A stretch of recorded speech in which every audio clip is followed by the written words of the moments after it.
Alamin. Wassalatu wassalamu ala ashrafil mursalin Nabiyyina wa maulana Muhammadin wa ala alihi wa sahbihi ajma'in. Wa ashhadu an la ilaha illallah wahdahu la syarika lah. Wa ashhadu anna Muhammadan abduhu wa rasuluh sallallahu alaihi wa ala alihi wa sahbihi wa man tabi'ahum bi ihsanin ila yaumiddin.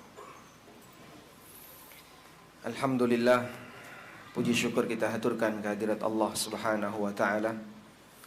Di kesempatan pagi ini, sekarang sudah jam 5:30.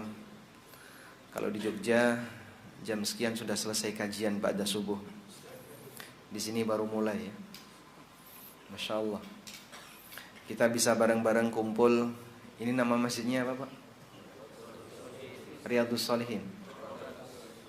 Yang ini Raudhatus Shalihin di ujung Batu. Ini memang sudah berada di ujung dunia atau gimana?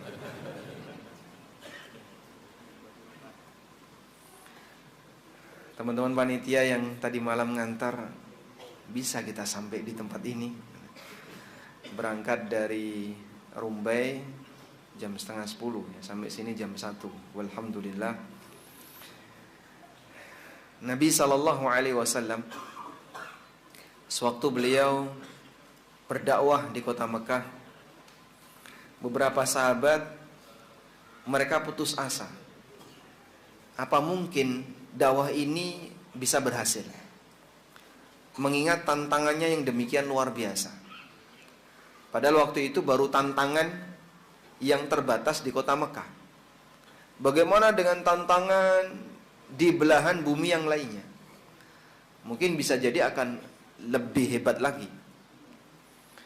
Maka para sahabat merasa kayaknya nggak mungkin kalau dakwah seperti ini akan menyebar kemana-mana.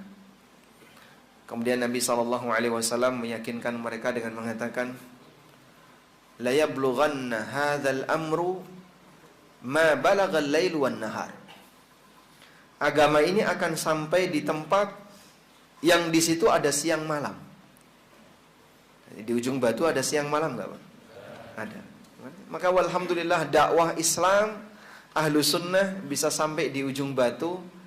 Dan saya terheran dengan jumlah jamaah yang demikian banyak. Sehingga kalau disebut ini pelosok, kayaknya enggak. Ini kota. Walaupun jauhnya dari kota jauh-jauh sekali. Walhamdulillah. Ini bukan yang pertama pengalaman kami masuk ke daerah pelosok. Kami juga pernah dari bandara sampai ke lokasi tujuan, berangkat jam 9:30 sampai lokasi subuh. Dan itu masuk hutan di daerah Kalimantan Tengah. Walhamdulillah. Semoga Allah Subhanahu wa ta'ala selalu memberikan semangat bagi Bapak Ibu sekalian, terutama para santri yang sekarang ikut hadir di majelis ini. Dan Allah Subhanahu wa ta'ala memberikan kita keberkahan atas semangat kita untuk belajar bersama akidah Islam, ibadah yang benar, dan aneka ajaran Islam yang lainnya. Kita mau belajar tentang dahsyatnya hisab di yaumil qiyamah. Dan seorang hamba yang mengenali kaitannya dengan masalah hisab di yaumil qiyamah, maka dia akan menjadi seorang hamba yang lebih mengikuti aturan. Karena dia sadar dia akan mempertanggungjawabkan setiap perbuatan yang dia lakukan. Bahkan hisab yang terjadi kondisinya sangat mengerikan. Dalam Al-Quran, Allah Subhanahu wa ta'ala banyak menyebutkan tentang seperti apa hisab yang akan terjadi. Dan jika kita bicara hisab, di sana ada dua hal yang akan dialami. Pertama, adanya kitab catatan amal. Yang kedua, adanya mizan, timbangan amal yang nanti akan menimbang buku catatan amal. Allah Subhanahu wa ta'ala berfirman di surat Al-Anbiya ayat 47. Wa nada'ul mawazinal qista liyaumil qiyamah fala tuzlamu nafsun syai'a. Akan kami letakkan al-mawazin, timbangan-timbangan al-qista, keadilan, liyaumil qiyamah, besok di hari kiamat. Fala tudlamu nafsun syai'a, tidak ada satupun jiwa yang dizalimi. Karena Allah haramkan untuk mendolimi para hambanya. Sepeser pun tidak ada yang Allah zalimi. Bagaimana bukti bahwasanya Allah tidak akan mendolimi para hambanya? Wa in kana mithqala habbatin min khardalin ataina biha wa kafa bina hasibin. Kalaupun ada amal seberat habbatin min khardal, biji khardal. Biji khardal itu kayak apa sih, Pak? Orang sering menerjemahkan dengan biji sawi. Seberat apa biji sawi? Biji sawi dengan biji sawit berat mana? Hah? Biji sawi nggak sampai 1 gram. Bahkan mungkin timbangan digital nggak bisa ngitung. Allah Subhanahu wa taala menyebutkan wa in kana mithqala habbatin min khardalin, andai pun amal itu seberat biji sawi. Anda bisa lihat ya. Misalnya bayam, tahu bayam, Pak? Bayam, bijinya sekecil apa itu? Mungkin cuma 1 titik ketika kita menitikkan pulpen di atas kertas. Itulah ukuran biji sawi atau ukuran biji khardal. Ataina biha, akan kami datangkan. Jadi sekecil apapun amal itu akan didatangkan oleh Allah, yang baik maupun yang buruk. Wa kafa bina hasibin, dan cukuplah kami akan menghitungnya. Artinya nggak ada yang kececer. Sebab Rabb kita Azza wa Jalla maha mengetahui segala sesuatu, muhitun bikulli syai'in, dan meliputi segala sesuatu. Nggak ada yang kececer, nggak ada yang hilang, nggak ada yang dikurangi, nggak ada yang ditambahi. Semuanya persis sebagaimana yang pernah kita kerjakan. Tidak ada sisi kezaliman di situ. Di ayat yang sudah kita hafal, faman ya'mal mithqala dzarratin khairan yarah wa man ya'mal mithqala dzarratin syarran yarah. Siapa yang beramal seberat dzarrah berupa kebaikan, maka dia akan melihatnya. Wa man ya'mal mithqala dzarrah, dan siapa yang beramal berupa keburukan, dia akan melihatnya. Artinya Allah akan datangkan dan dimasukkan oleh Allah dalam buku catatan amal, dan dia akan membacanya. Sekecil ini kok ada. Demikianlah gambaran bagaimana hisab itu meliputi semuanya. Maka yang mungkin sekarang manusia merasa, cuman kayak gitu doang, cuman kayak gini doang, masa sih kayak gini akan dihisab? Jangan mengatakan cuman seperti itu. Karena Allah gambarkan seberat dzarrah, Allah Subhanahu wa taala akan menaruh di buku catatan amal dan orang akan melihatnya. Atadruna madzarrah? Apa itu dzarrah? Anda bisa lihat kalau ada cahaya matahari yang masuk di ruangan yang gelap, di kamar kita. Ketika ada cahaya matahari yang masuk, kelihatan nggak seperti ada debu yang terbang? Kelihatan, Pak? Ditangkap bisa nggak itu, Pak? Nggak bisa. Itu yang masuk ke dalam hidung kita saat kita bernafas. Itulah dzarrah. Seberat debu yang mungkin dia nggak punya massa, nggak punya berat, sehingga kalau disentuh hilang, terbang dia. Kena udara dikit dia sudah terbang. Wa may ya'mal mithqala dzarratin khairan yarah wa may ya'mal mithqala dzarratin syarran yarah. Di ayat yang lain Allah Subhanahu wa taala mengatakan, innallaha la yadhlimu mithqala dzarrah wa in taku hasanatan yudha'ifha wa yu'ti min ladunhu ajran 'azima. Allah tidak pernah menzalimi walaupun seberat dzarrah. Maka amal baik sekecil apapun Allah taruh di buku catatan amal. Amal buruk sekecil apapun ada juga di buku catatan amal. Allah Subhanahu wa taala akan menghisap semuanya. Wa in taku hasanatan, dan kalau amal itu sesuatu yang baik, seberat dzarrah tadi diapain? Yudha'ifah, Allah lipat gandakan sehingga menjadi besar, menjadi banyak. Wa yu'ti min ladunhu ajran 'azima. Kemudian nanti akan Allah datangkan berupa pahala yang besar di sisinya. Demikianlah gambaran hisab yang Allah Ta'ala sebutkan dalam Al-Quran. Baik.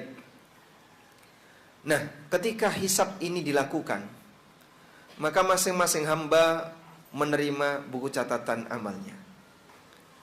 Allah menyebutkan dalam Al-Quran, ada yang menerima dengan tangan kanan, dan ada yang menerima dengan tangan kiri. Ada yang menerima dari arah depan, dan ada yang menerima dari arah belakang.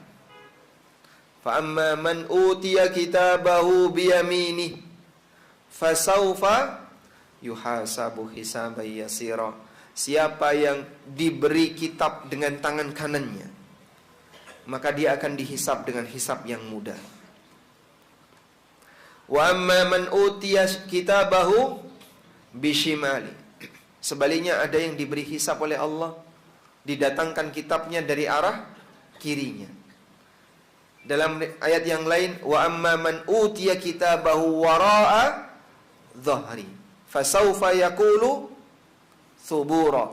Ada yang menerima kitab dengan tangan kirinya, dan ada yang menerima kitab dari arah belakang. Maksudnya gimana, Pak? Dia terima dengan tangan kiri dari arah belakang. Sudah pakai tangan kiri dari arah belakang. Ini mirip seperti apa kalau praktek sekarang? Kayak orang lari estafet ya, yang nyerahkan pakai tangan kanan, nerimanya pakai tangan kiri dari belakang. Sopan nggak itu, Pak? Nggak sopan ya. Makanya lari estafet harusnya diubah itu aturannya. Jadi karena dia adalah amar keburukan, maka orang ini diberi oleh Allah Subhanahu wa Ta'ala kitab catatan amal dengan tangan kiri, itu pun dari belakang. Posisi orang inilah yang nanti akan meneriakkan suburon, kecelakaan bagi kami.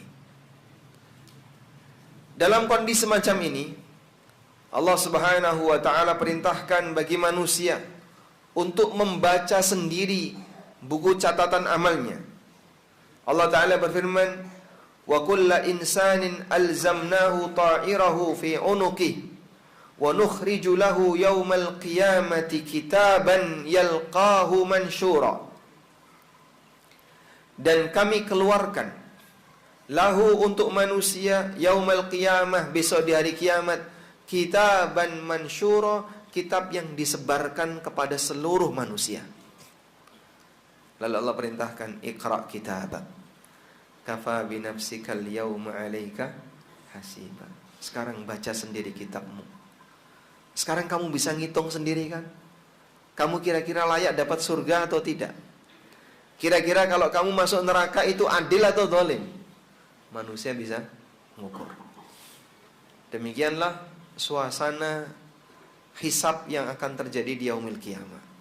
Manusia diberi kitab, kemudian mereka diperintahkan oleh Allah untuk baca sendiri isi kitabnya, sehingga dia bisa mengukur apakah dia ini layak dapat surga ataukah layak untuk masuk neraka. Dalam situasi seperti itu, ada sebagian di antara hamba Allah yang dulu ketika hidup di dunia dosanya jauh lebih banyak dibandingkan kebaikannya. Bahkan waliyadzubillah, kalau sampai ada orang yang memiliki perbuatan kesyirikan, amal baiknya hilang tapi dosanya tidak hilang. Sebab yang namanya kesyirikan itu bisa menghapus apa? Amal. La in asyrakta la yahbatanna amaluka. Kalau kau berbuat syirik, maka seluruh amal baikmu akan hapus, tapi amal buruknya enggak dihapus oleh Allah. Sehingga apa yang bisa diharapkan ketika orang itu berbuat syirik, berbuat kekufuran, kebaikannya enggak ada yang diakui, sementara keburukannya semuanya tercatat. Sehingga isi dari catatan amalnya, isinya semuanya keburukan. Di surat Al-Kahfi, Allah Subhanahu wa Ta'ala berfirman, wa wudi'al kitab fataral mujrimina mushfiqina mimma fihi. Diserahkanlah kitab catatan amal. Fataral mujrimin, maka orang-orang yang rajin berbuat dosa, kau akan lihat kondisi mereka, mushfiqina mimma fihi, mereka ketakutan baca isinya.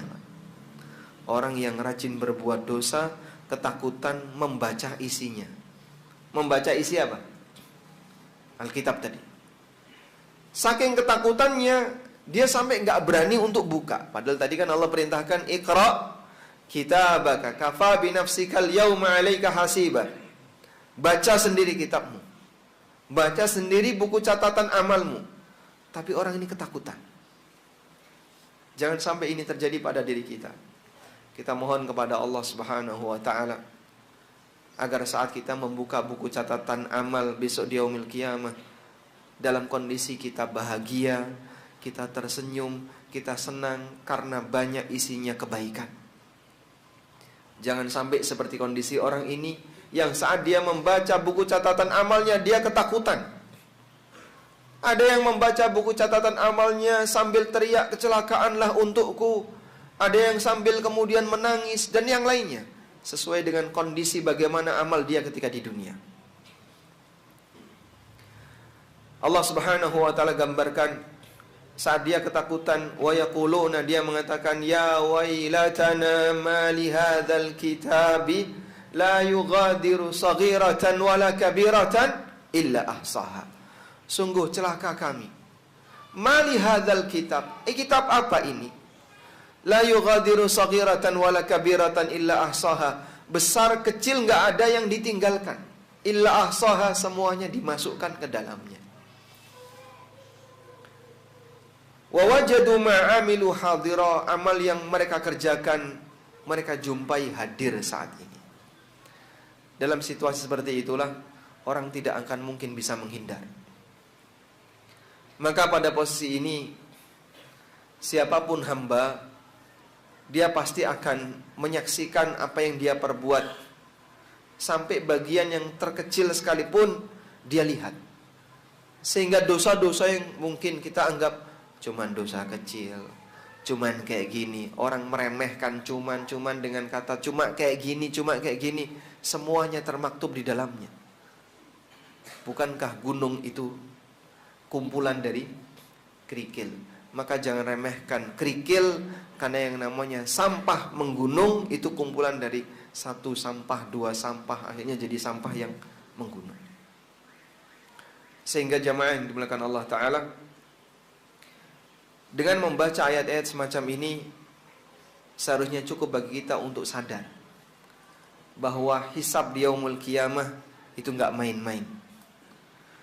Kalau perhitungan manusia, orang mengaudit orang lain, itu penuh dengan keterbatasan. Masih bisa ada yang disembunyikan. Misalnya ya, dari dinas pajak datang ke perusahaan Bapak untuk mengaudit keuangan. Mungkin nggak masih ada yang bisa disembunyikan, Pak? Mungkin. Para pengusaha mungkin bisa seperti itu. Tapi di hadapan hisab Allah, mungkinkah manusia ada yang menyembunyikannya? Tidak mungkin. Allah Maha mengetahui segala sesuatu. Tapi Pak, itu kan yang nyatet malaikat. Apa mungkin malaikat juga nyatet isi hati kita? Apakah malaikat juga tahu hal-hal yang kecil yang kita lakukan? Coba Anda lihat bagaimana sifat dari malaikat itu. Ma yalfidhu min qawlin illa ladaihi raqibun atid. Ma yalfidhu min qawlin, tidak ada satupun kalimat yang yalfidhu, yang dia lafadzkan, illa ladaihi raqibun atid, kecuali di sana ada raqib atid. Raqib dan atid ini bukan dua malaikat yang berbeda, tapi itu sifat malaikat pencatat amal.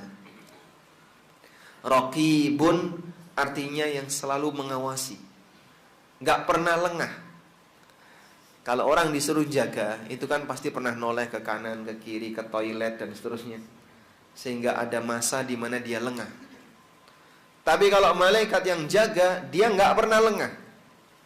Atidun artinya gak pernah absen, selalu hadir. Sehingga malaikat pencatat amal ini punya sifat, dia raqibun, selalu mengawasi, atidun, dan dia selalu hadir, gak pernah absen. Ulama beda pendapat. Ucapan seperti apa yang dicatat oleh malaikat ini? Sebagian ulama berpendapat bahwa qaul yalfidhu, ucapan yang dilafadzkan oleh insan, oleh seorang manusia, yang dicatat oleh malaikat hanya ucapan yang berkonsekuensi dosa atau pahala. Saat Anda ngomong yang isinya dosa atau Anda ngomong yang isinya pahala, barulah itu yang dicatat.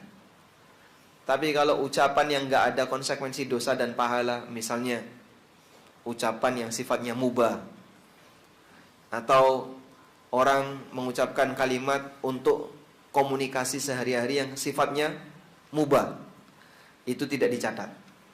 Ini pendapat sebagian ulama. Dan ada yang berpendapat semuanya dicatat. Sampai pun ucapan yang sama sekali tidak ada makna itu juga dicatat. Dan ini pendapat Tawus bin Kaisan dan pendapat yang nampaknya dinilai lebih kuat oleh Imam Ahmad. Suatu ketika Imam Ahmad bin Hanbal rahimahullah mengalami demam. Dalam posisi ketika beliau demam, sakit parah, demam, orang demam kan kadang menggigil, Pak ya. Sehingga keluar suara menggigil karena demam. Kayak gitu kan. Dalam kondisi beliau sedang demam, sakit parah, keluar suara seperti orang mengerang.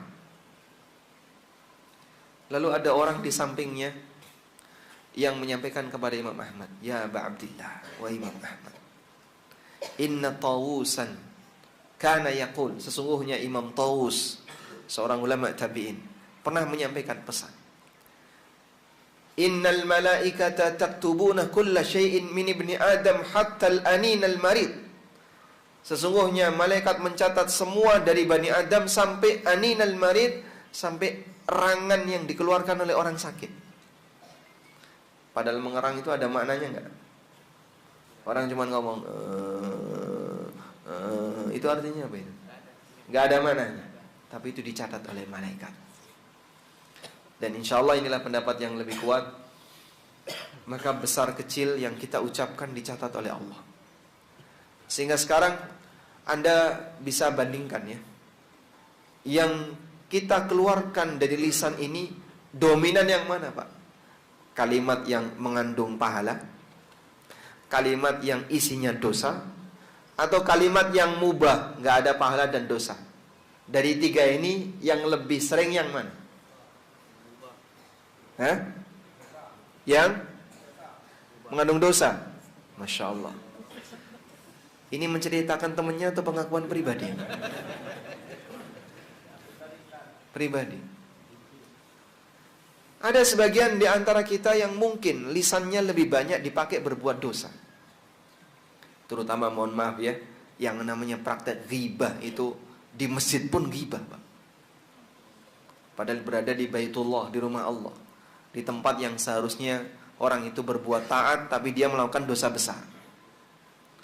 Belum lagi kalau sudah bahas yang namanya politik, Masya Allah, lari kemana-mana. Habis politik, poliklinik, terus ganti poligami. Wah. Itu kan obrolan bapak-bapak ya. Jadi tanpa ujung, sehingga pembicaraan semacam ini kadang isinya perbuatan dosa, isinya kalimat-kalimat dosa. Ada sisi kebohongan di situ, ada sisi mencemarkan nama baik orang lain. Padahal jamaah, kita diberi lisan oleh Allah agar bisa dipakai untuk banyak mengagungkan Allah, tapi justru lebih banyak kita isi dengan perbuatan yang mengundang murka Allah. Maka Nabi SAW pernah berpesan kepada Mu'adz bin Jabal, bagaimana caranya agar kita bisa selamat besok di akhirat. Rasulullah SAW memegang lisan, kuffahadha, tahan ini. Lalu Mu'adz bertanya, "Ya Rasulullah, wahal yakubbun nasu bilisanihi?" Apa mungkin ada orang yang terjerumus ke dalam neraka disebabkan karena lisannya? Kemudian Nabi SAW mengatakan, "Wahal yakubbun nasu ilan nari illa hasaida lisanihi." Bukankah banyak orang yang nyungsep ke dalam neraka sebabnya adalah karena hasil dari lisannya. Ada manfaatnya, bahkan ucapan yang isinya dosa. Padahal jamaah, zikir itu tanpa modal. Ada mengucapkan subhanallah, alhamdulillah, keluar duit berapa? Kalau orang mengucapkan kalimat thayyibah, keluar duit berapa? Ya? Gratis ya? Gratis. Kalau baca Quran yang benar mungkin butuh modal. Belajar tahsin dulu, ngundang ustadz, bayari ustadz, baru bisa melafalkan Al-Quran dengan benar. Tapi kalau hanya sebatas mengucapkan Allahu Akbar, subhanallah, alhamdulillah, manusia dengan mudah mengucapkan kalimat-kalimat thayyibah ini, dan itu bisa menghasilkan pahala. Bahkan pahalanya sangat besar. Ucapan la ilaha illallah wahdahu la syarikalah, lahul mulku wa lahul hamdu wa huwa ala kulli syai'in qadir. Sekali saja dilipatkan 10 kali, dikasih pahala sekian. Apalagi kalau dibaca 100 kali. Orang mengucapkan subhanallahi wa bihamdi, ghurisat lahu nakhlatun fil jannah, dikasih 1 pohon kurma di surga. Bukan pohon sawit ya, pohon kurma di surga.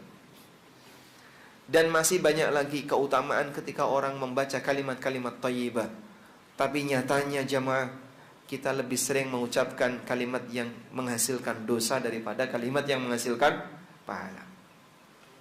Maka berpikirlah, ibarat sebuah kaset yang isinya bisa kita gunakan untuk rekaman. Jika kaset ini dominan dipakai untuk hal yang mubah, ucapan-ucapan kosong, atau ucapan yang menghasilkan dosa, rusak nanti. Maka berusahalah untuk mengendalikan lisan agar lebih banyak mengucapkan kalimat-kalimat yang baik. Baik. Demikian posisi hisab di yaumil kiamat. Selanjutnya, tentang mizan. Lalu apa yang besok akan ditimbang oleh Allah Subhanahu wa ta'ala di hari kiamat? Tentang apa yang ditimbang oleh Allah Ta'ala di yaumil kiamah, para ulama mengatakan ada 3 yang akan ditimbang. Yang pertama, yang akan ditimbang adalah amal hamba itu sendiri. Pertama yang akan ditimbang adalah amalnya. Sehingga seorang hamba yang punya amal baik, dia akan ditimbang dengan amal buruknya. Mana yang lebih berat? Dan ini sudah sering kita dengar, di mana amal kita akan ditimbang oleh Allah Subhanahu wa ta'ala.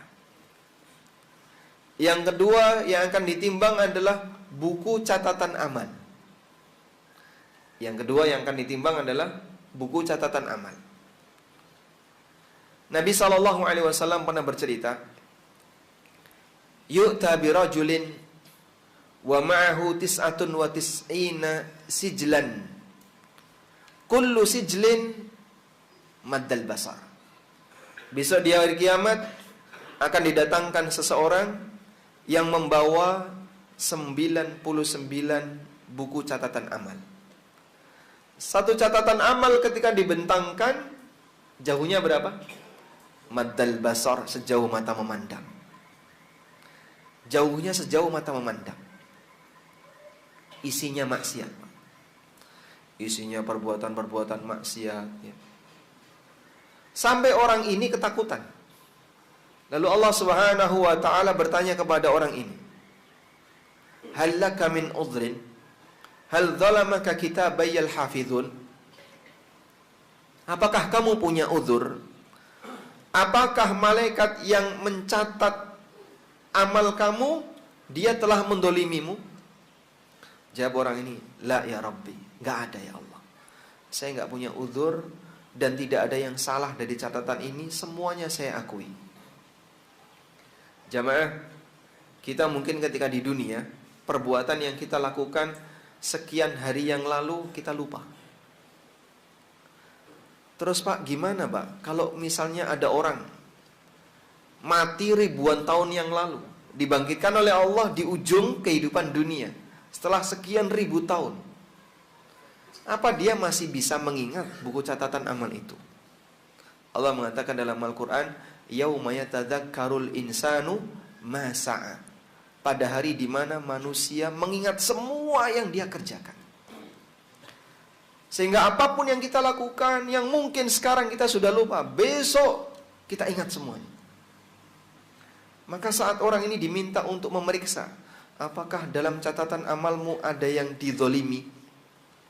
Mungkin malaikat menambahkan maksiat padahal kau tidak pernah melakukannya, atau mengurangi amal soleh yang pernah kau kerjakan tapi gak dicantumkan di situ. Orang ini menjawab, la ya Rabbi, gak ada ya Allah. Semuanya persis sebagaimana yang aku lakukan. Hallaka min udhrin, atau kamu punya udhur? Apa coba kamu punya udhur? Gak ada. Barangkali ada perbuatan yang sebenarnya kau gak sengaja tapi diculis oleh malaikat. Gak ada. Semuanya persis seperti yang dilakukan. Dan dilakukan, diakui oleh orang ini, semuanya saya lakukan dengan sengaja. Kemudian Allah Subhanahu wa ta'ala mengatakan, la adlimu ahadan, aku tidak mendolimi siapapun. Allah keluarkan satu kartu kecil yang disebut dengan bitokoh, satu kartu kecil. Dalam bitokoh itu tertulis la ilaha illallah Muhammadur Rasulullah. Lalu orang ini mengatakan, ya Rabbi, ma hadhil bitokoh ma hadhi sijillat. Ya Allah, satu kartu kecil ini apa mungkin bisa mengalahkan 99 gulungan catatan amal yang luasnya sejauh mata memandang? Maka kemudian ditimbang oleh Allah, 99 catatan amal tadi ditaruh di satu daun timbangan. Ketika satu kartu kecil tadi ditaruh, fatashatis sijillat, 99 catatan amal tadi terbang. Tidak ada yang bisa mengalahkan kalimatullah. Tidak ada yang bisa mengalahkan nama Allah. Dan orang ini, sebagian ustadz menyebutkan, hanya satu orang di kalangan umat Nabi Muhammad SAW. Allah selamatkan dia dengan tauhidnya yang luar biasa, semangatnya untuk mengikuti Nabi SAW, dan itu diabadikan oleh Allah dalam bentuk catatan tertuang satu kartu kecil kalimat la ilaha illallah Muhammadur Rasulullah.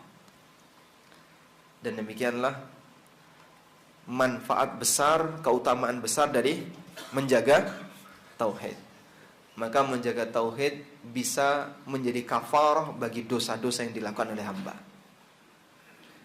Cuman apakah mungkin Pak itu terjadi pada kita? Kita tidak tahu. Intinya jangan remehkan dosa dengan alasan yang penting aku bertauhid. Karena bukti seorang hamba yang bertauhid, dia tidak akan meremehkan dosa. Meskipun ketika orang punya tauhid yang kuat, bisa jadi tauhidnya bisa menghilangkan dosanya. Tapi meremehkan dosa itu bahaya. Baik. Sehingga dari sini, di antara yang nanti akan ditimbang di yaumil qiyamah adalah buku catatan amal. Yang ketiga, yang akan ditimbang oleh Allah di hari kiamat adalah fisik hamba. Badan hamba akan ditimbang oleh Allah.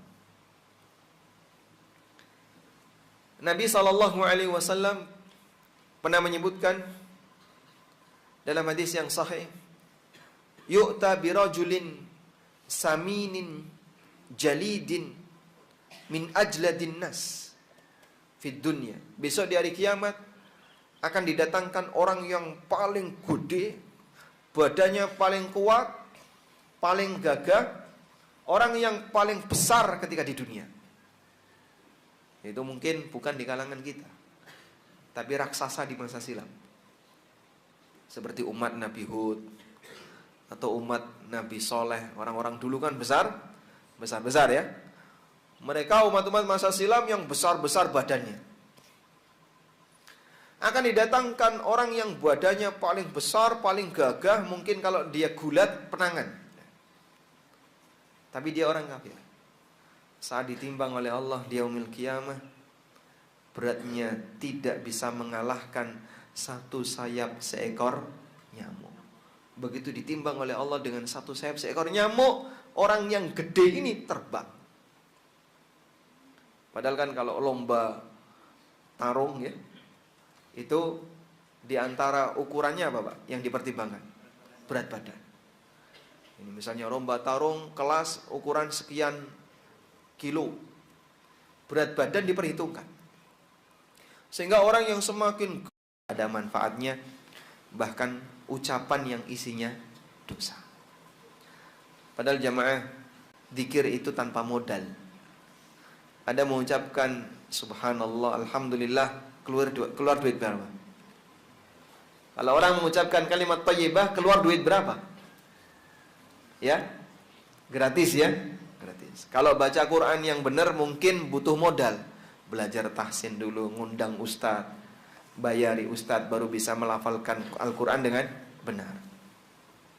Tapi kalau hanya sebatas mengucapkan Allahu Akbar, subhanallah, alhamdulillah, manusia dengan mudah mengucapkan kalimat-kalimat thayyibah ini,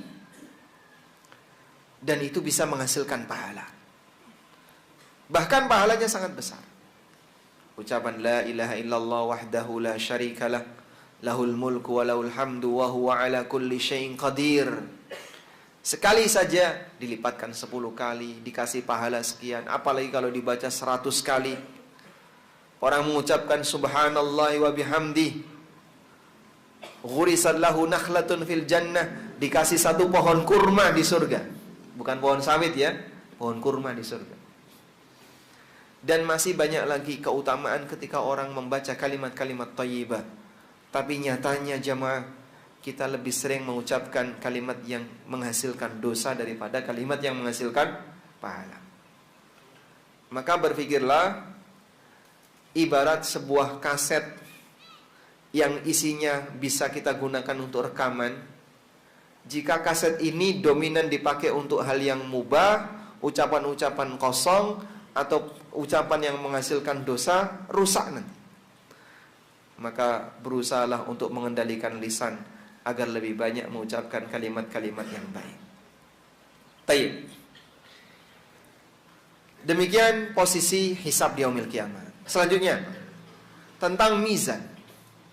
Lalu apa yang besok akan ditimbang oleh Allah Subhanahu wa taala di hari kiamat? Tentang apa yang ditimbang oleh Allah taala di yaumil kiamah, para ulama mengatakan ada 3 yang akan ditimbang. Yang pertama, yang akan ditimbang adalah amal hamba itu sendiri. Pertama yang akan ditimbang adalah amalnya. Sehingga seorang hamba yang punya amal baik, dia akan ditimbang dengan amal buruknya. Mana yang lebih berat? Dan ini sudah sering kita dengar, di mana amal kita akan ditimbang oleh Allah Subhanahu wa taala. Yang kedua yang akan ditimbang adalah buku catatan amal. Yang kedua yang akan ditimbang adalah buku catatan amal. Nabi SAW pernah bercerita, yu'ta birajulin wa ma'ahu tis'atun wa tis'ina sijlan, kullu sijlin maddal basar. Besok di hari kiamat akan didatangkan seseorang yang membawa 99 buku catatan amal. Satu catatan amal ketika dibentangkan, jauhnya berapa? Maddal basar, sejauh mata memandang. Jauhnya sejauh mata memandang. Isinya maksiat, isinya perbuatan-perbuatan maksiat ya. Sampai orang ini ketakutan. Lalu Allah Subhanahu wa taala bertanya kepada orang ini, hal laka min udhrin? Hal zalamaka kitabayal hafizun? Apakah kamu punya uzur? Apakah malaikat yang mencatat amal kamu, dia telah mendolimimu? Jawab orang ini, la ya Rabbi, gak ada ya Allah. Saya gak punya uzur dan tidak ada yang salah dari catatan ini, semuanya saya akui. Jamaah, kita mungkin ketika di dunia, perbuatan yang kita lakukan sekian hari yang lalu kita lupa. Terus Pak, gimana Pak kalau misalnya ada orang mati ribuan tahun yang lalu, dibangkitkan oleh Allah di ujung kehidupan dunia setelah sekian ribu tahun, apa dia masih bisa mengingat buku catatan amal itu? Allah mengatakan dalam Al-Quran, yauma yatadzakkarul insanu ma sa'a, pada hari di mana manusia mengingat semua yang dia kerjakan. Sehingga apapun yang kita lakukan, yang mungkin sekarang kita sudah lupa, besok kita ingat semuanya.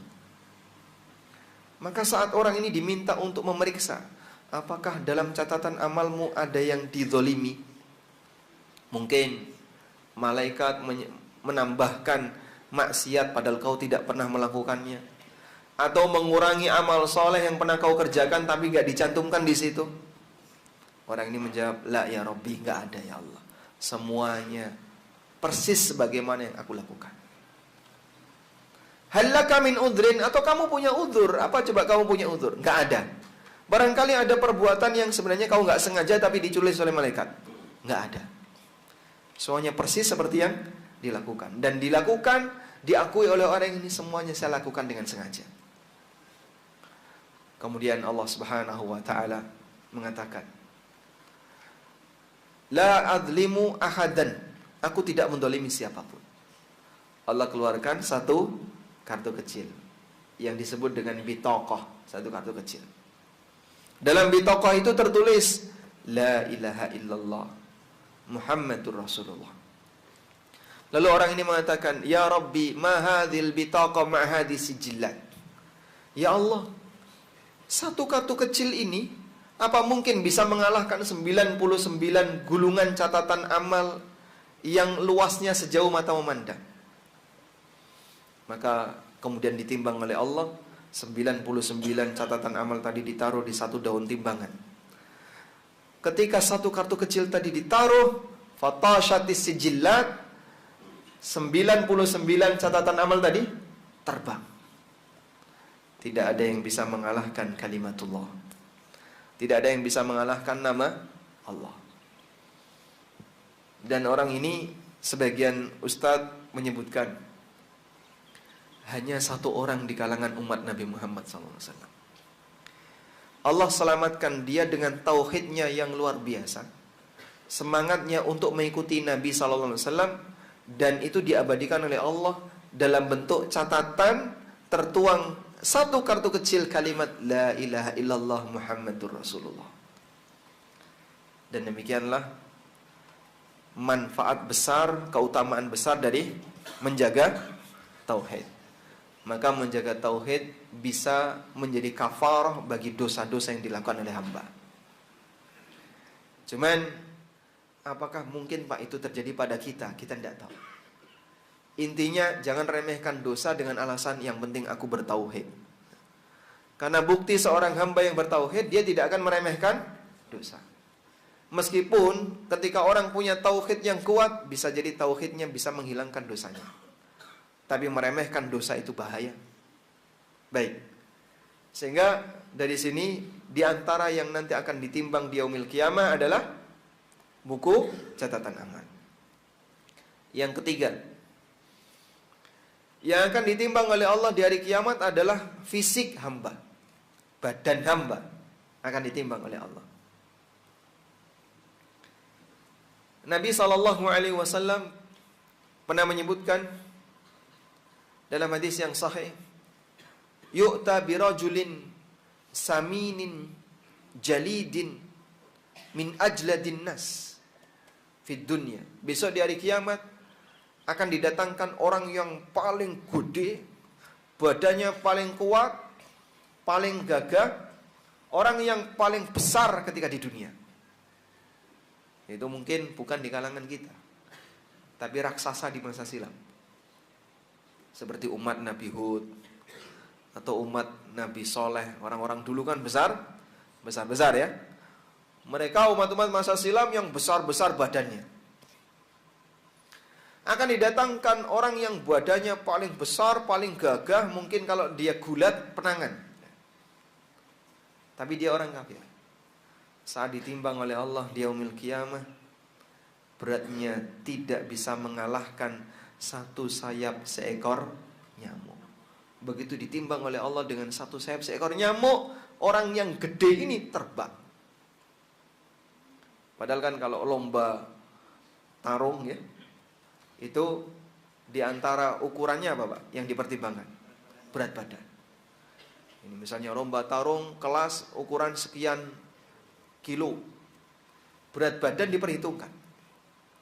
Sehingga orang yang semakin gagah, semakin malihi min aina iktasaba wa fima anfaqa. Allah bakal menghisap hartanya, dari mana harta itu dia dapatkan, dan untuk apa harta itu dia gunakan. Sehingga orang yang ngambil harta orang lain walaupun sedikit, ataina biha, akan didatangkan oleh Allah besok di yaumil qiyamah. Misalnya ya, yang bekerja manen sawit, kalau bosnya lagi ada di tempat, rajin, dilaporkan persis seperti perolehan. Kalau bosnya nggak ada di tempat, ada sebagian yang hilang. Ini panen setiap kapan? Setiap 10 hari sekali. Padahal aslinya setiap 5 hari sekali. Ada 5 hari yang hilang. Ada fenomena kayak gitu? Hah? Kejadian kayak gitu ada? Banyak. Sehingga sebagian sawit hilang karena tidak diawasi oleh bosnya. Kenapa, Pak? Diambil oleh yang manen. Mungkin dia merasa aman, nggak ketahuan kok. Di kebun sawit kan nggak ada CCTV, Pak. Siapa mau masang CCTV di kebun sawit? Cuman Anda tetap diawasi 24 jam. Apa harta itu dia gunakan? Sehingga orang yang ngambil harta orang lain walaupun sedikit, ataina biha, akan didatangkan oleh Allah besok di yaumil qiyamah. Misalnya ya, yang bekerja manen sawit, kalau bosnya lagi ada di tempat, rajin, dilaporkan persis seperti perolehan. Kalau bosnya nggak ada di tempat, ada sebagian yang hilang. Ini panen setiap kapan? Setiap 10 hari sekali. Padahal aslinya setiap 5 hari sekali. Ada 5 hari yang hilang. Ada fenomena kayak gitu? Hah? Kejadian kayak gitu ada? Banyak. Sehingga sebagian sawit hilang karena tidak diawasi oleh bosnya. Kenapa, Pak? Diambil oleh yang manen. Mungkin dia merasa aman, nggak ketahuan kok. Di kebun sawit kan nggak ada CCTV, Pak. Siapa mau masang CCTV di kebun sawit? Cuman Anda tetap diawasi 24 jam. 7 hari dalam sepekan nggak ada absen. Apa yang diambil itu besok akan didatangkan di yaumil qiyamah. Lalu orang itu akan ditampakkan amalnya oleh Allah, dilihat oleh bos. Oh, yang selama ini saya percaya, saya anggap dia orang amanah, ternyata kayak gini kelakuannya. Dia membawa 2 truk tanpa lapor. Dia dapat keuntungan tanpa dilaporkan. Dan besok bisa dituntut oleh pemiliknya. Tapi kan pemiliknya nggak tahu, Pak. Besok diberitahu oleh Allah. Sawitmu diambil sama si A. Ketika dia tahu, dia nuntut di akhirat. Dan di akhirat nggak bisa dibayar pakai duit. Maka dibayar pakai apa? Salatnya diserahkan ke bosnya, puasanya diserahkan ke bosnya. Bisa jadi ada banyak amal yang diserahkan ke orang lain. Maka sayangi amal kita, jangan kita taruh di timbangan orang lain. Disebabkan karena kita banyak mendolimi orang lain, baik dalam masalah harta, kehormatan maupun yang lainnya. Wa fima anfaqah, demikian pula yang disalurkan. Saat menyalurkan kok salah, maka nanti akan dihisab oleh Allah. Duitnya hanya habis dipakai untuk bermain, untuk game, untuk jalan-jalan. Kalau enggak healing, mancing, shopping, touring, camping. Apalagi? Jadinya uangnya hanya hilang untuk hal yang sia-sia. Yang penting kan happy. Iya, kamu merasa senang. Tapi ingat, nanti akan ada pertanggungjawabannya di akhirat. Baik. Yang keempat apa? Wa an ilmihi madza fa'ala bihi. Dia akan ditanya oleh Allah tentang ilmunya. Sejauh mana ilmu itu dia amalkan. Maka pada posisi ketika dia tidak mengamalkan ilmunya, maka Allah Subhanahu wa ta'ala akan menghisap dirinya. Sejauh mana ilmu itu dia amalkan, akan dihisap oleh Allah Subhanahu wa ta'ala. Karena itu jamaah, setelah kita menyadari akan hal ini, kita butuh kewaspadaan. Hati-hati, besar kecil semuanya akan diperhitungkan di yaumil qiyamah. Baik. Selanjutnya, hisab itu ada banyak macam. Ada hisab yang disebut dengan hisabul arad atau hisabun yasir. Dan ada hisab yang disebut dengan hisabun munaqashah. Hisab yang yasir ini yang sering diminta oleh Nabi SAW. Allahumma hasibni hisaban yasira. Ya Allah, hisablah aku dengan hisab yang mudah. Ya Allah, hisablah aku dengan hisab yang mudah. Bagaimana bentuk hisab yang mudah? Aisyah radhiyallahu anha bertanya, "Ya Rasulullah, bagaimana bentuk hisab yang mudah?" Kata Nabi SAW, "Innama dzalikumul arad." Hisab yang mudah itu sifatnya hanya ditampakkan, ditunjukkan kepada sang hamba. Betul nggak kamu dulu pernah melakukan kayak gini, kayak gini? Betul ya Allah, betul, betul, betul. Setelah diakui semuanya, kemudian Allah Subhanahu wa taala berfirman, "Qad satartu laka fid dunya wa ghafartu laka yaumal qiyamah."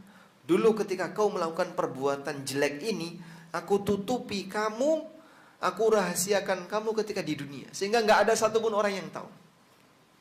Kamu dulu ngelirik kan? Nggak ada yang tahu kan? Waktu kamu ngelirik, ngelirik kalau ketahuan gimana, Pak? Malu kan? Oh, ngelirik dia, malu kalau ketahuan. Dulu ketika kau di dunia, aku tutupi perbuatan kamu, dan sekarang di akhirat aku maafkan kamu. Itulah hisabun yasir. Dan hisab yasir semacam ini diberikan oleh Allah kepada mukmin yang baik. Hisab Allah kepada orang mukmin, Allah Subhanahu wa taala akan berikan hisab yang yasir. Lalu kata Nabi SAW, "Wa man nuqisha faqad udzib." Tapi siapa yang diajak debat, maka dia akan diazab. Siapa yang diajak debat, maka dia akan diazab. Bagaimana bentuk diajak debat itu? Saat dia dihisab oleh Allah, "Kenapa kau melakukan ini seperti ini?" "Ya Allah, saya dulu seperti ini." "Kenapa seperti itu?" "Kenapa? Kenapa?" Dikejar terus ya. Ketika dikejar terus, faqad udzib, maka dia pasti akan diazab. Wa man nuqisha faqad udzib. Siapa yang diajak debat, maka dia akan diazab. Nah, kita berlindung kepada Allah dari kondisi hisab yang demikian berat, dan kita mohon kepada Allah agar kita diberi hisab dengan hisab yang mudah. Allahumma hasibna hisaban yasira. Jadikan dalam doa Bapak Ibu sekalian, yang mungkin bagi sebagian orang tidak terpikirkan, untuk mohon kepada Allah seperti itu. Mereka kenapa nggak terpikirkan? Karena nggak pernah dapat materi seperti ini, nggak ngerti tentang bagaimana dahsyatnya hisab. Dalam kondisi ketika dia tidak terpikir seperti itu, maka bagi dia ringan saja. Sementara kita yang sadar hisab itu menakutkan, hisab itu mengerikan, hisab itu bisa jadi memalukan, maka kita mohon kepada Allah agar kita diberi hisab yang ringan. Allahumma hasibni hisaban yasira. Kita perbanyak doa. Ya Allah, hisablah kami dengan hisab yang ringan. Selanjutnya, bagian akhir yang ingin kita ingatkan, masalah kezaliman jamaah. Zalim itu tidak pernah dilupakan oleh Allah. Dan Allah Subhanahu wa taala tidak pernah mendolimi hambanya walaupun mithqala dzarrah. Innallaha la yadhlimu mithqala dzarrah. Allah tidak pernah mendolimi walaupun seberat dzarrah. Dan zalim tidak pernah dilupakan oleh Allah. Wala tahsabannallaha ghafilan amma ya'maludz zalimun. Jangan sampai kalian menyangka kalau Allah akan melupakan perbuatan yang dilakukan oleh orang zalim. Innama yuakhiruhum liyaumin tashkhasu fihi al-absar. Allah bisa jadi mengakhirkan hukuman bagi orang zalim sampai datang satu hari di mana semua mata terbelalak karena melihat siksa. Nabi SAW pernah bertanya kepada para sahabat, "Atadruna manil muflis?" Tahukah kamu siapa orang yang bangkrut itu? Lalu para sahabat menyampaikan, "Al-muflisu fi ummati may ya'ti yaumal qiyamah bisalatin. Al-muflisu fina man la dirham lahu wala mata. Sahabat ketika ditanya, tahukah kamu siapa orang bangkrut itu? Mereka menjawab, ya Rasulullah, orang bangkrut itu ya duit nggak punya, harta benda nggak punya, mau jual apa nggak ada. Itu orang bangkrut. Kata orang Jawa, entek-entekannya, semuanya sudah habis-habisan. Itulah orang bangkrut. Lalu Nabi SAW ngasih definisi muflis yang sebenarnya. Al-muflisu fi ummati man ya'ti yaumal qiyamah bi salatin wa sadaqatin wa siyamin wa jihadin. Orang yang muflis, orang yang bangkrut di antara umatku adalah orang yang ketika di hari kiamat dia datang dengan membawa pahala salat, pahala sedekah, pahala jihad, pahala puasa, pahala ini, pahala ini, pahala ini. Berarti amalnya diterima enggak, Pak? Orang muflis itu amalnya diterima enggak? Ya? Apa buktinya? Dibawa sampai kiamat. Dia disebut oleh Nabi SAW mayyati yaumal qiyamah. Dia datang di pahala A, pahala B. Maka dia amalnya diterima. Buktinya apa? Dibawa sampai kiamat. Sehingga orang muflis itu ketika beramal ikhlas, makanya diterima. Ketika beramal sesuai sunnah, bukan amal yang kecampuran dengan yang tidak sesuai sunnah, maka muflis itu ahlus sunnah. Yang amalnya ikhlas, yang dia belajar tauhid, dia belajar ikhlas, dia belajar bagaimana mengikuti sunnah Nabi SAW, dan menjauhkan amalnya dari amalan yang tercampur dengan yang tidak sesuai sunnah. Itulah muflis. Wa qad zalama hadza wa akhadha hadza wa syatama dama hadza wa syafaka dama hadza wa syatama hadza wa daraba hadza. Tapi dulu dia ketika di dunia dia pernah mendolimi si A, mengambil hartanya si B, mencaci maki si C, memukul si D, mencemarkan nama baik si E, dan aneka kezaliman yang lainnya. Fa akhadha hadza min hasanatihi wa hadza min hasanatihi wa hadza min hasanatihi. Yang ini ada yang ngambil amal salatnya, ada yang ngambil amal sedekahnya, ada yang ngambil amal bacaan Qur'annya, ada yang ngambil amal jihadnya, kalau dia punya amal jihad. Ada yang ngambil amal ini, ngambil amal ini. Fa'in faniyat, sampai kemudian ketika pahalanya habis. Walam yuqda ma'alaih, tapi kewajibannya belum tertunaikan. Masih banyak yang nagih. Kamu dulu ngambil duit saya, kamu dulu utang gak bayar, kamu dulu arisan ngilang, kamu dulu mencemarkan nama baik saya, kamu dulu menggunjing saya. Masih banyak yang nagih. Ukhidat min sayyi'atihim thumma turiha ilaihi thumma turiha finnar. Maka dosa-dosa orang yang dizalimi tadi diambil, dilemparkan ke orang ini, kemudian dia dilemparkan ke neraka. Jadi ibarat orang yang datang bawa modal banyak, tapi banyak utang. Bukan pulang dengan modalnya habis, pulang utang, Mbak. Coba kalau misalnya Anda dikasih gambaran ya, ada 3 jenis manusia. Berangkat bawa modal, pulang bawa untung. Yang kedua, berangkat bawa modal, pulang modalnya habis. Berangkat bawa modal, orang ketiga, pulang bawa utang. Yang rugi yang mana? Ya, 2 dan 3 kan rugi, Pak. Dia berangkat bawa modal, tapi pulang nggak bawa apa-apa. Ada yang berangkat bawa modal, pulang bawa utang, lebih parah lagi. Modal kita itu apa? Waktu. Makanya Allah bersumpah demi waktu untuk menyatakan semua manusia dalam kondisi rugi. Wal asri innal insana lafi khusr.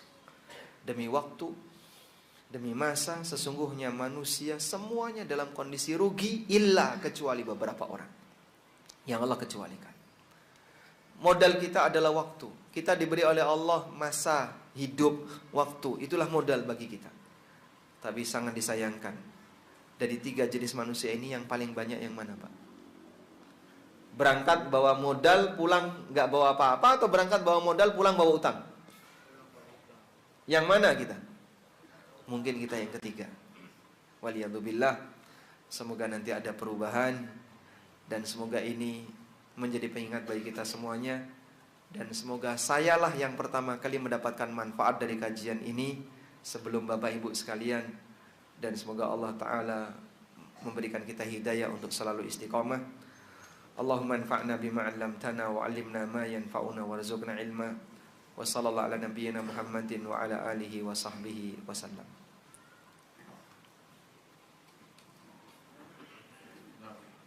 Jazakumullah khairan ala ulumika. Alhamdulillah kalimah ya Ustaz. Dan sekarang ada beberapa pertanyaan yang akan kita buka melalui nomor yang sudah kita sebarkan tadi. Dan ini ada beberapa pertanyaan untuk biar amalan kita juga ada beberapa hadiah yang perlu dibagikan juga untuk jamaah dengan yang bertanya ini supaya nanti pas juga kegunaannya. Jadi, yang pertama pertanyaan, saya seorang ASN dari pegawai dan pegawai di sebuah lembaga. Apakah jika ada keperluan pribadi pada jam kerja, apakah secara hukum boleh menggunakan jam kerja tersebut untuk keperluan pribadi? Keperluan pribadinya nggak dijelaskan ya? Nggak dijelaskan. Karena akad nikah juga keperluan pribadi ya?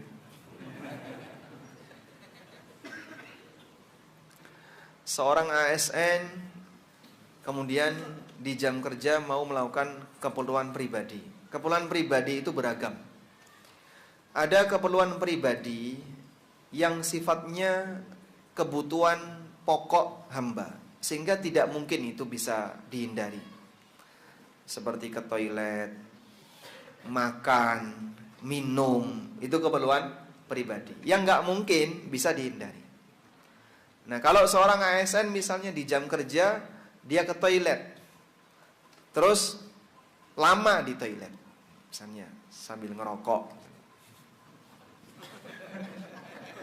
nggak boleh ya, nggak boleh. Masa di toilet ngerokok? Dia misalnya di toilet lama karena buang air besar. Berapa menit minimal buang air besar dibutuhkan, Pak? 5 menit. Masya Allah. Ekspres itu. Anggaplah misalnya dia butuh 10 menit. Apakah 10 menit ini terhitung sebagai pengurang waktu kerja? Tidak. Kenapa? Seperti ini wajib untuk ditoleransi. Karena yang namanya kebutuhan asasi, kebutuhan mendasar, kebutuhan pokok, jangan dihitung sebagai pengurang jam kerja. Termasuk juga misalnya sholat wajib, itu jangan dihitung sebagai pengurang jam kerja. Misalnya sholat asar, waktu asar nggak ada jam istirahat, pulang jam 4, asar jam 3 misalnya. Nah, dia harus sholat asar di jam 3. Jangan dianggap sebagai pengurang jam kerja, karena ini merupakan kebutuhan asasi, kebutuhan prinsip manusia. Sebagaimana dia butuh untuk ke toilet, dia butuh untuk minum, dia butuh untuk makan snack misalnya. Yang seperti ini tidak bisa dijadikan sebagai pengurang jam kerja. Yang kedua, untuk kebutuhan yang sifatnya ringan, hanya menjawab WA, atau ngirim voice note, atau telepon ringan yang tidak terlalu panjang, seperti ini nggak masalah. Yang kayak gini boleh dilakukan sepanjang tidak mengganggu kesibukan. Tapi kalau Anda lagi sibuk ya jangan. Sedang pelayanan misalnya, ini ada banyak antrian pelayanan, tapi malah sibuk WA-an. Nah, ini tidak boleh. Sehingga fokus untuk layanan, karena tugas Anda adalah melayani mereka yang sedang membutuhkan. Yang ketiga, ada kebutuhan di luar itu, membutuhkan waktu banyak. Misalnya jemput anak. Kemana? Ke Bangkinang. Masya Allah. Dari sini Bangkinang berapa jam? 2 jam. 2 jam perjalanan terus balik, habis waktu Bapak. Tidak boleh kayak gitu. Atau beli makanan di luar, nyari kulineran, tidak boleh. Sehingga yang membutuhkan waktu banyak, dan itu bukan kebutuhan asasi. Selain itu juga Anda bisa menunda kepentingan itu, maka tidak boleh menggunakan jam kerja. Wallahu a'lam. Jazakallah. Barakallah. Nah, kemudian yang kedua, Assalamualaikum warahmatullahi wabarakatuh, Ustaz. Waalaikumsalam warahmatullahi wabarakatuh. Nitip pertanyaan Ustaz, titipan Ustaz. Masya Allah, ini just tip ini ya. Mengenai zakat perdagangan, jika telah sampai haul dan nisab, tapi dia tidak memiliki uang untuk dikeluarkan karena sudah berubah menjadi barang, bagaimana cara mengeluarkan zakatnya, Ustaz? Nah, ada orang misalnya jualan sembako. Dagang itu kan barang jadi uang, uang jadi barang. Muter gini terus Pak ya. Muter gini terus. Sehingga nanti kalau ada keuntungan dipakai kulaan, nambah lagi barang-barangnya. Jadi semakin banyak barangnya. Seisi toko ini nilai barangnya sudah di atas nisab. Nisab sekarang kurang lebih 140-an juta. Sekarang ya.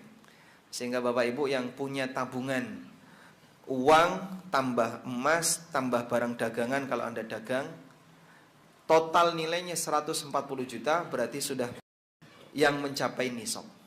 Dan setelah ditunggu 1 haul nggak ada duit tunai yang bisa dipakai untuk bayar zakat. Terus bagaimana zakatnya? Ada 2 pendapat ulama.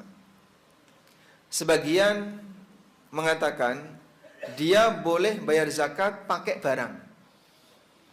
Misalnya yang bersangkutan jualan sembako. Ya sudah, Bapak keluarkan sembako senilai 2,5%. Anggaplah total nilai di tokonya 200 juta. Berarti zakatnya berapa? 5 juta, 2,5%, 5 juta. Dia ambil sembako sebanyak 5 juta. Setelah itu dia bungkusin jadi sekian paket, dia serahkan ke fakir miskin zakat tersebut dalam bentuk sembako. Ini pendapat yang pertama. Dan pendapat yang kedua, tidak boleh bayar zakat dalam bentuk barang dagangan. Terus zakat dibayarkan pakai apa? Pakai uang. Nah, kan uangnya nggak ada. Maka nanti nunggu setelah dia punya uang. Nunggu setelah dia punya uang.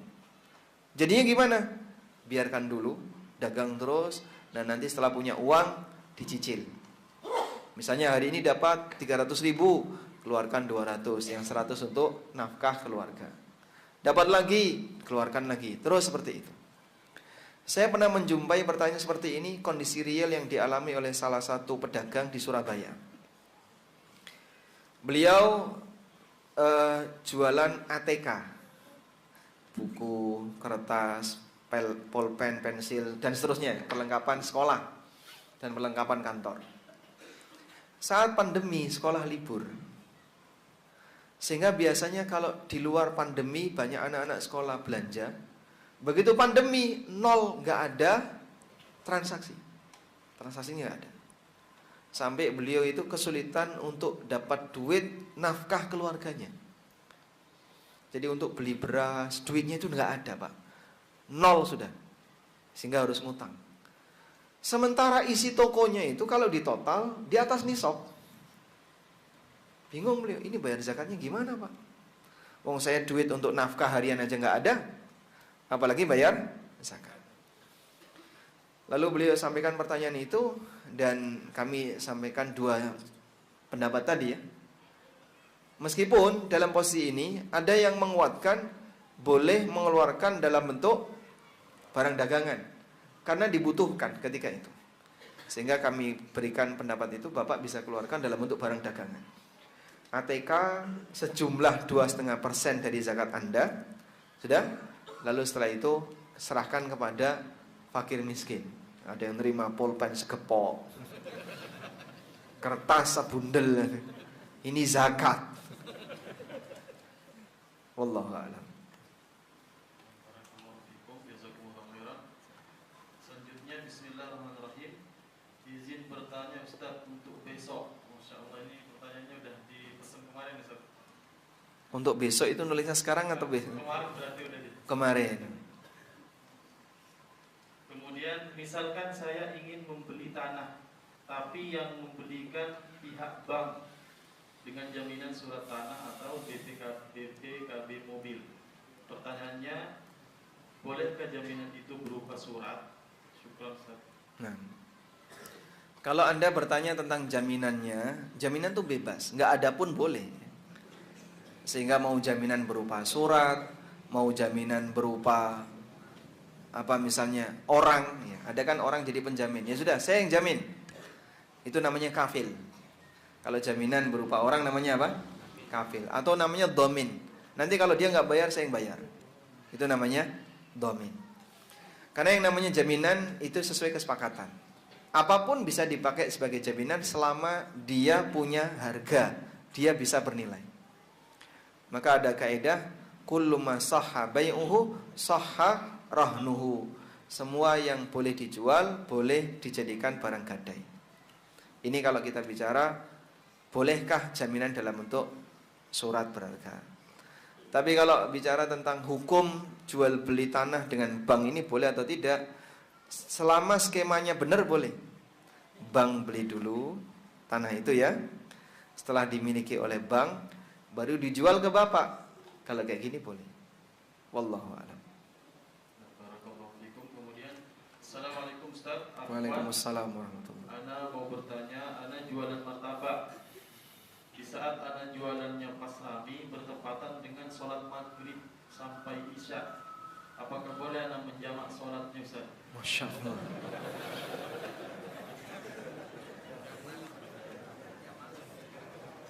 Terus Ya, ini menawarnya kelebihan ini ya. Apakah jualan martabak itu mendesak? Sehingga kalau tidak dilayani nanti konsumennya mati, Pak. Misalnya pas maghrib, pas lagi rame-ramenya, antri. Pas adzan maghrib. Wah, ini mendesak untuk dilayani.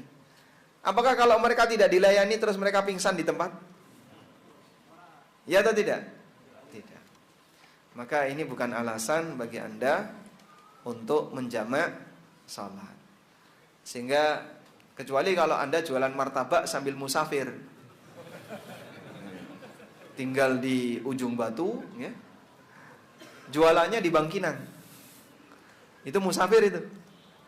Tapi kalau Anda tinggal di ujung Batu, jualannya di ujung Batu, berarti kan Anda bukan musafir, tidak punya alasan untuk jamak. Maka Anda tulisi ya di gerobak martabak Anda, waktu sholat tutup sementara. Jadi orang sudah bisa baca, oh waktu sholat ya. Mas, tolong saya ya, Pak, waktu sholat Pak, sebentar Pak. Sholat saya nggak panjang Pak, cuma 1 jam aja. Jadi konsumen nanti tahu ya, oh biasanya waktu sholat orangnya nggak bisa melayani. Maka pilihan konsumen, dia ikut sholat, atau ketika waktu sholat, dia pulang dulu. Nanti akan datang lagi. Wah, bisa jadi Pak, ngilang Pak konsumennya Pak. Nggak jaminan ya, karena rizki tidak akan tertukar. Sehingga kalaupun dia pulang, ketika dia tahu nanti Anda akan jualan setelah pulang sholat, dia pasti akan balik, insya Allah. Wallahu a'lam. itu Ustaz, kitab yang ada di apa? Buku ini ya, buku Prinsip Hidupku. Dari tempat yang paling jauh mana ini? Bukuan. Dari Sibuhuan asalnya. Simbukuan. Tinggalnya di? Tinggalnya di? Di perbatasan dengan Rohul. Simbukuan, Masya Allah. Paling jauh ya? Sama Rumbai jauh mana? Lebih jauh Simbukuan. Dapat hadiah langsung. Berapa jam? 3 jam. Masya Allah. Baik. Ada lagi? Dari Sibuhuan juga. Berapa orang? Hah? 9. Wah, habis ini hadiah. Dari? Mahato. Berapa jam? 24. Masya Allah. Baik. Ini buku umur yang kedua. Masya Allah. Ada lagi? Simpang Anggur. Kandis. Oh, Kandis jauh ya? Jauh.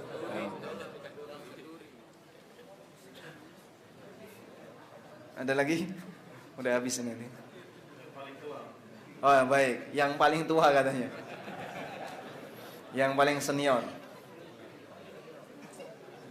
Oh, insyaallah. Atau ya Atuk dapat ini Atuk. Baik, ini ada buku tafsir sholat, taruh di masjid aja ya, biar nanti bisa gantian untuk dibaca. Baik, demikian yang bisa kita sampaikan, semoga bermanfaat. Minta izin beliau.